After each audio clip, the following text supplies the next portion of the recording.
Hi అండి, hello, నమస్తే, welcome to our channel శివరామదుర్గ కలదండి.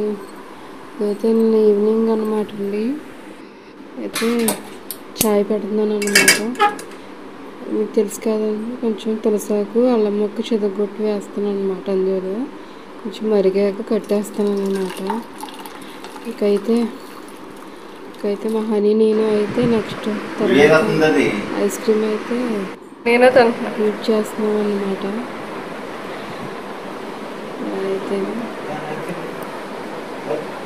ఇకైతేనేమో honey నేను అయితే ఇలా అయితే సరదాగా తింటామన్నమాట అండి. ఎప్పుడైనా ఇలా అయితే వంటగది అయితే క్లీన్ చేస్తాను అనమాట అండి. నైట్ డిన్నర్ పని అయితే లేదన్నమాట. బయట ఫుడ్ తీసుకొచ్చారన్నమాట అండి, బిర్యానీ. ఇక అయితే అని అయితే పొద్దుంది. ఇంకా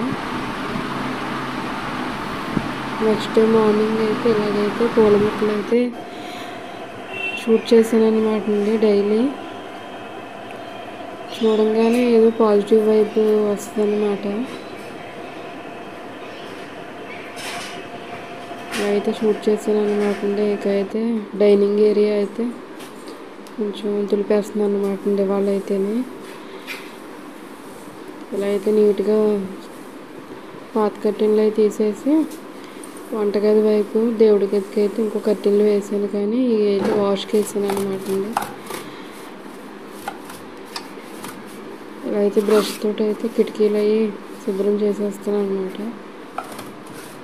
అయితే వాషింగ్ మిషన్ మీద కవరు, ఒక వాషింగ్ మిషన్ ఉంది కానండి యూజ్ చేయమన్నమాట. ఇకైతే ఇలా అయితే టోటల్గా అయితే ఆ పక్కన డైనింగ్ ఏరియా అయితే క్లీన్ చేస్తాను అనమాట. ఇకైతే అరటికాయ కర్రీ చేస్తాను అనమాట లంచ్లోకి. ఇదైతే ఉల్లిపాయ ముక్కలు వేగాక అరటికాయ ముక్కలు పసుపు ఉప్పు వేసి మగ్గాక కొన్ని పాలు అయితే వేస్తాను అనమాట అరటికాయ కూరలో. నెక్స్ట్ తర్వాత అరటికాయ కూరలో పాలు కూడా మగ్గాక లాస్ట్లో కొంచెం కారం వేసి వాటర్ వేసి ఉడికాక దించేస్తాను అనమాట అండి. నేనైతే ఇలా వండుతాను అరటికాయ కర్రీ. ఇకైతే ఇంతేనండి ఈరోజు వ్లాగ్ అయితే. ఉంటానండి, నమస్తే.